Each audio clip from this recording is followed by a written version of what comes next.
You may think that powerlifting is a low-cost sport that is cheap to train and compete in, and the truth of the matter is that it can be. But little do people realise how much all of the costs can add up to over time. So in this video, I'm going to go through exactly how much it costs to train and compete in powerlifting so you have a rough idea of how much to budget for in your powerlifting journey. I will also go through exactly what is essential and what is actually optional so you have a better idea on what you should really be spending your money on. I will also go through other considerations that you may eventually make in your powerlifting journey as well. And at the end of this video, hopefully you can make a better decision on how to make powerlifting a much more financially sustainable journey. Hello, my name is Cheung and I've been coaching powerlifting for over a decade. And in this channel, we talk about all things powerlifting. Okay, so the first category that we're going to go through is going to be the training venue. Now, the training venue is going to be one of the more important considerations since this is going to be where you are going to be spending most of your time in your powerlifting journey. Now, where you eventually end up going to is going to depend a lot on your own location, but also going to depend on your budget as well. Now, the gyms that you can go to can really vary in terms of prices, but at the end of the day, cheaper is not necessarily always better. So we're going to go through the 5 different types of gyms that you can potentially be training at, and then we're going to go through the pros and cons and why you may or may not want to choose them. And so the first category that I'm going to go through will be the commercial fitness gym, which may include low-cost gyms like Pure Gym and the Gym Group, all the way to more corporate style gyms like Equinox or Third Space. Now, the benefits with commercial fitness gyms is that they are readily available, and especially if you go for the budget gyms, they can be very low cost.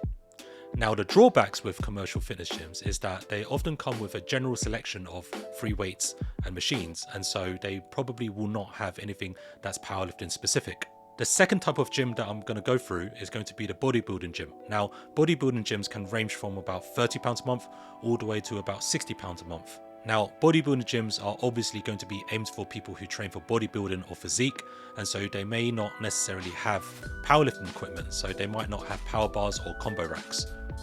Now, the benefits of bodybuilding gyms is that they're going to have a wide range of free weights and resistance machines, and they're also going to have a high energy environment if you actually enjoy training in that sort of environment.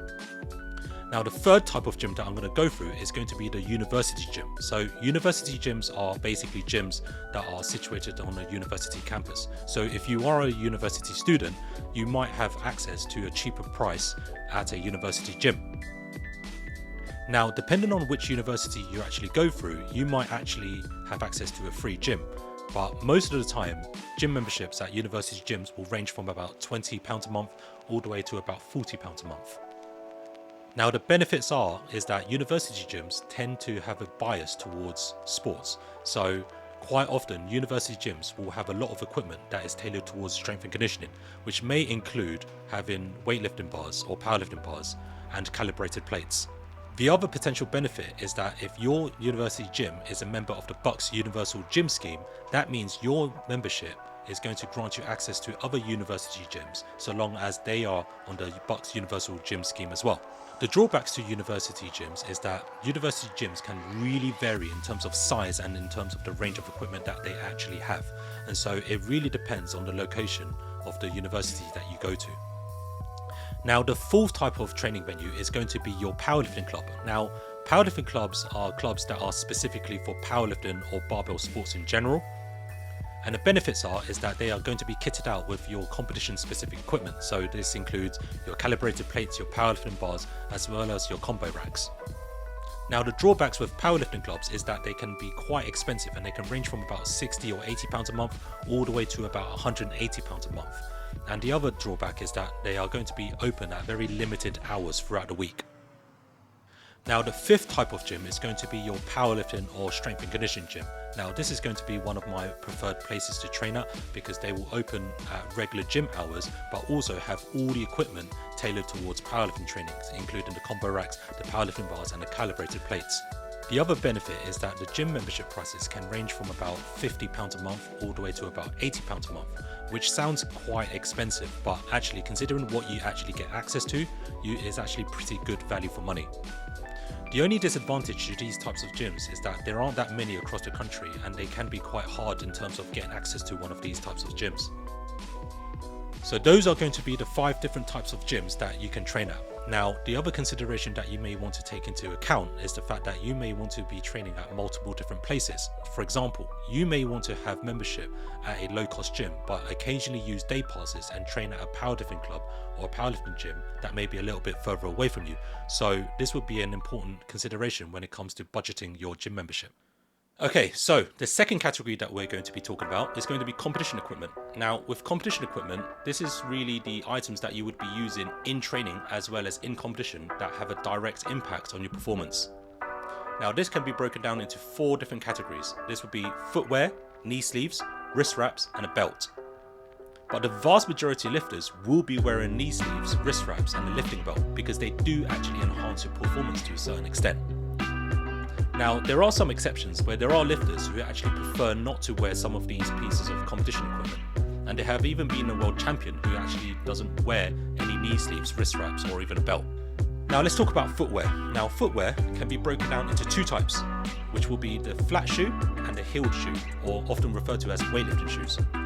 Now, the vast majority of lifters will need some sort of flat shoe because they will be used for at least in the deadlift discipline. But there are some lifters who actually prefer to wear weightlifting shoes when it comes to the squat or even a bench as well. Now, with flat shoes, these can range from about £20 for a pair all the way to about £130 for a pair. With weightlifting shoes, they can range from about £40 all the way to about £200. And depending on which brand or actually heel height that you actually get, they can really range in price. Alright, so let's talk about lifting belts. Now, lifting belts can come in a range of dimensions, materials, and locking mechanisms. Now, the dimensions will obviously individualize to your body weight, and with regards to the materials, they will offer a different level of hardness, which will be up to your preference to which one you actually want. And lifting belts will range from a price of about £50 all the way to about £200 for a set. Let's talk about wrist wraps. Now, wrist wraps can range in different lengths and also materials as well. Now, they can often range from about £15 for a set all the way to about £40 for a set. With wrist wraps, a slightly more expensive set can be actually better quality and actually last longer as well. Okay, so let's talk about knee sleeves. With knee sleeves, they can cost anywhere between £45 for a set to about £60 for a set. Now, more recently, there is a pair made by Enza called the Ergo Pro knee sleeves, which aren't readily available in the UK. Now, in order to be able to import them, you may pay up to just over £200 just to get a set. So you may want to consider your budget about whether it's worth investing in a pair. Now, moving on to the third category, which is competition attire. Now, competition attire is basically clothing that you need to be wearing during the competition. Now, this can be broken down into 3 different categories, which is the singlets, socks, and a t-shirt. Alright, so let's move on to singlets. Now, with singlets, they can range from about £40 for a set all the way to about £80 for a set. Now, they don't actually make a difference in terms of how it affects your performance, but what it does do is it allows the referees to be able to judge your lifts appropriately. For example, being able to tell your hip crease when it comes to judging your squat depth. Alright, so let's talk about socks. Now, with socks, you will need a pair of long socks, particularly for the deadlifts. Now, this is a health and safety issue because what you don't want is a bunch of lifters scraping the knurling of the bar onto their shin and making them bleed onto the bar. Now, socks will cost you anywhere from about £5 a set to about £20 for a set if you wanted to buy a slightly more better quality set. Now, with regards to a t-shirt, now a t-shirt can be as expensive as you make it. There can be a plain t-shirt that is crew neck, or you can buy a t-shirt that is actually branded that you want to wear in competition. Now, this is going to be up to your own preference. Alright, so let's talk about the 4th category, which is competition participation. Now, in order to be able to participate in a competition, you're going to need to be able to pay for 2 things. The first thing is going to be an annual membership to your federation. Now, the price of an annual membership to your federation is going to range from £15 to about £50 depending on your age group. And the cost of this annual membership is going to contribute to the running of the sport. Alright, so the second thing that you're going to need to be able to pay for is going to be your competition entry fee. Now, most entry fees will range from about £30 per competition or £50 for competition. Now, another thing that's worth taking into consideration is the potential cost of travelling and accommodation if you're travelling to a different part of the country to be able to compete. Now, this could be a little bit more relevant to people who are competing in national level events, but you could also be doing a regional event in a different part of the country because your local division doesn't have enough competitions. Alright, Let's move on to the fifth category, which is coaching. Now, with regards to coaching, not everyone needs coaching. Now, if you are looking for coaching, coaching can come in different forms depending on your own needs. Alright, so let's talk about 4 types of coaching services that you may want to consider. Okay, so the first type of service that you may want to consider is in-person one-to-one coaching. Now, this is obviously going to be limited by your own local region, and sessions can cost anywhere between about £50 a session to about £150 a session. But the benefit you get from in-person one-to-one coaching is that you get a much more intensive service and you get full attention from your coach. Now, you may want to consider in-person one-to-one coaching initially, earlier on in your journey, just to get you started, but later on you may want to choose a slightly different service to keep the momentum going in your training. Now, you may initially want to choose in-person one-to-one coaching initially just to get you started, and once you feel a bit more confident with your technique, you may want to move on to a slightly different service to keep the momentum of your training going. Alright, so the second type of service that you may want to consider is going to be a cheaper alternative to in-person one-to-one coaching, which is group coaching. Now, group coaching may be a much more affordable option for you, where you have one coach who pays attention to multiple athletes at the same time. Now, group coaching can range from about £10 a session to about £20 a session. Now, with regards to group coaching, you may not necessarily get as much attention from a coach like you would get in a one-to-one session, but you might not necessarily be someone who needs that much attention from the coach, and so group coaching might be a better option for you. Okay, so let's move on to the more popular choice of coaching, which is going to be online coaching. Now, the great thing about online coaching is that you can access hundreds of different coaches from all around the world, and coaching prices can range from about £50 per month to about £300 per month. And this can highly depend on the level of contacts that you get with your coach, as well as the level of expertise and experience of this coach as well. Alright, so the level of communication that you want from your coaching is going to depend on your situation and needs. And if you want to figure out which online coach is going to be best suited for you, I would suggest selecting a handful of coaches that you have a good feel for and also offer the type of service that you actually want. And most coaches will offer some form of free consultation so that you can discuss how they work and what you're looking for in terms of a coach. So if you are an athlete who is looking for a lot of engagement with a coach, you may want to look for an online coach who is willing to offer a high contact service, which may include a weekly video call. But if you're an athlete who is slightly more experienced and you don't need that level of engagement with a coach, you might not need that high contact service. Okay, so the next type of coaching service that you may want to consider is not really a coaching service, but more like a programming service. So if you don't need a coach to actually engage with you in terms of how to change your technique or anything like that, then all you need is some form of plan to follow, you may want to consider a programming service. Okay, so when it comes to programming services, obviously there are a lot of free online programs on the internet, but there are also more specific programs that you can pay for that are more suited for certain athlete archetypes. Okay, so when it comes to programming services, they can come in the form of a monthly subscription fee where you can access a whole library of programs, or they can be a single program that is charged for a single payment. Okay, so the sixth category that we're going to be talking about is going to be training attire. Now, training attire is basically clothing that you would be wearing for training, and one thing that you need to remember when it comes to the prices of this is that you are likely going to be buying multiple sets of these, so you need to take that into consideration as well. With training attire, we're going to break this down into 2 topics, which is tops and bottoms. Now, with tops, most people would be wearing a regular t-shirt or even a bar grip shirt. So there are companies like A7 and Vice Grip that offer these specialized t-shirts with a grip on the back, and this helps your bar stay more stable on your back when you do a back squat, and also gives you a bit more grip when you come to do a bench press. Now, these t-shirts can cost anywhere from about £30 to about £40 for a set, but if you're training with a regular t-shirt, you might be spending from about £10 to £30 for a t-shirt. Now, when it comes to bottoms, most powerlifters will be training in either shorts or tights. Now, when it comes to investing in a pair of shorts or tights, it's important to make sure that you get a good quality pair that can stretch and they don't rip at the seam when you come to do a squat. Now, with regards to shorts, you can spend anywhere from about £25 to about £40 for a set. If you're looking for training tights, you can be spending anywhere from £30 to about £60 for a set. Now, the 7th category that we're going to be talking about is going to be training equipment. Now, training equipment can be anything that you may want to use to enhance your training sessions. So I'm going to talk about 4 different items that you may want to invest in as a powerlifter. So the first item is going to be a foam roller. So foam rollers are very popular. They can cost anywhere from about 10 to 20 pounds for a set. And you can use this as part of your warm-up routine or actually alter how you perform a certain exercise. The second item that I'm going to talk about is a resistance band. So resistance bands can come in different lengths and resistances. Now, they're often used as a warm-up routine, but they can also be used to change the strength curve of a certain exercise. And resistance bands can cost anywhere from about 10 to about 25 pounds for a set, depending on the size of the resistance band. Now, the third item I'm going to mention is the massage gun. Now, massage guns can cost anywhere from about 80 pounds for a set, all the way to about 600 pounds for a set.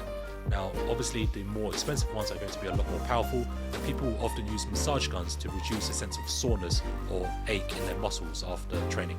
But some people often use massage guns right before training as well, to help them get into a better position for when they train. Now, the fourth item that I'm going to mention is the velocity tracker.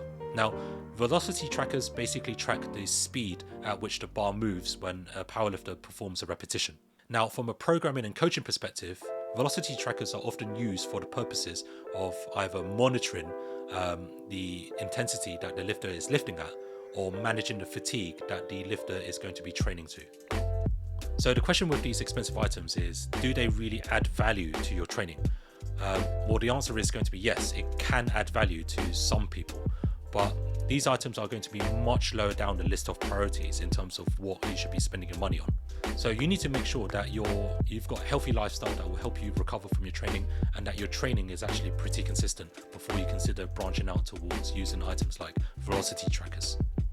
So the 8th category that I'm going to be talking about is going to be other considerations. So these are things that you may or may not want to spend money on at all. So the first thing that I'm going to talk about is, if you get injured, you may want to see a physio. Now, obviously, if you are going to seek a physio through the NHS, that's obviously going to be free at the point of use. But if you want to use a private physiotherapist, that can cost you anywhere from about 80 to about 150 pounds for a session. And you may want to use multiple sessions as well. So the second thing that I'm going to mention is supplementation and additional calories. Now, one of the most important things about being a successful powerlifter long term is also allowing yourself to build muscle on your frame as well. So this would often include eating more calories, which will increase your food bill at the end of the month. Also, you may want to consider supplementation, including pre-workouts and protein powders, to enhance your training and recovery. If you don't plan ahead in terms of how you're getting your calorie intake, you may end up overspending unnecessarily on either doing things like eating out or ordering in. And so you're better off setting some time aside at some point in a week to plan ahead with how you're going to meal prep in the future. And this is going to save you more money, which you can attribute to other things that may benefit your training experience.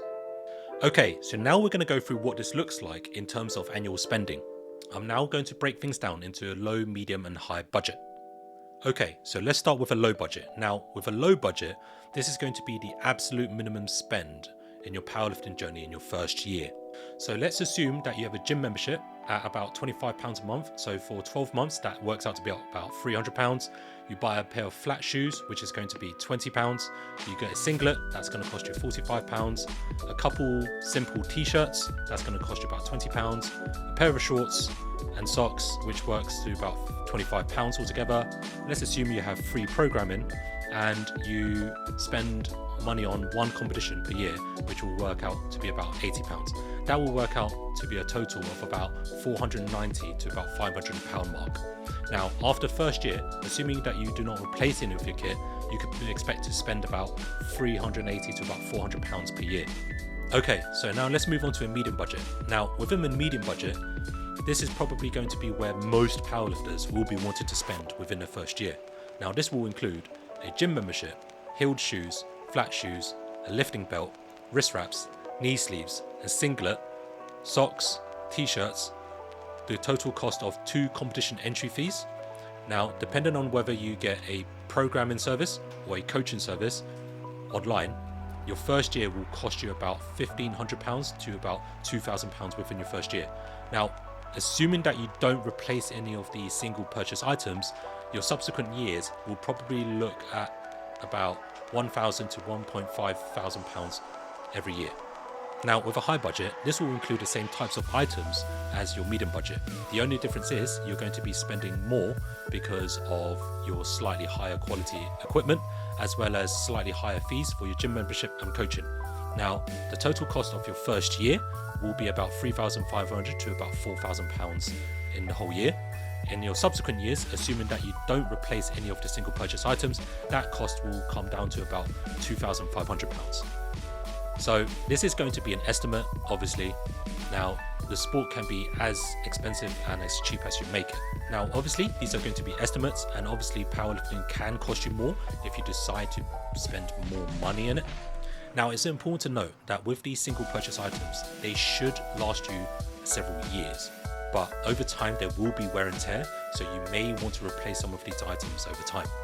Now, it's also worth noting that companies are always bringing out upgraded items over time. For example, improved knee sleeves and lifting belts. And you may decide that you may want to upgrade because you're getting more competitive. It's also worth noting that companies are always bringing out upgraded items like lifting belts and knee sleeves. And you may want to decide that as you get slightly more competitive, you may want to upgrade some of these items. Now, if you are on a tight budget, you may want to consider selling some of your old items in order to be able to fund your budget for buying new items. Okay, so the other benefit is from selling your old items is that it gives a chance for other powerlifters to be able to spend less on their training equipment by buying secondhand. So at the end of the day, it's going to be a win-win situation. Okay, so I hope you found today's video useful. Click like and subscribe, and comment in the box below if you want to see anything in particular in future content, and I'll see you guys on the next one.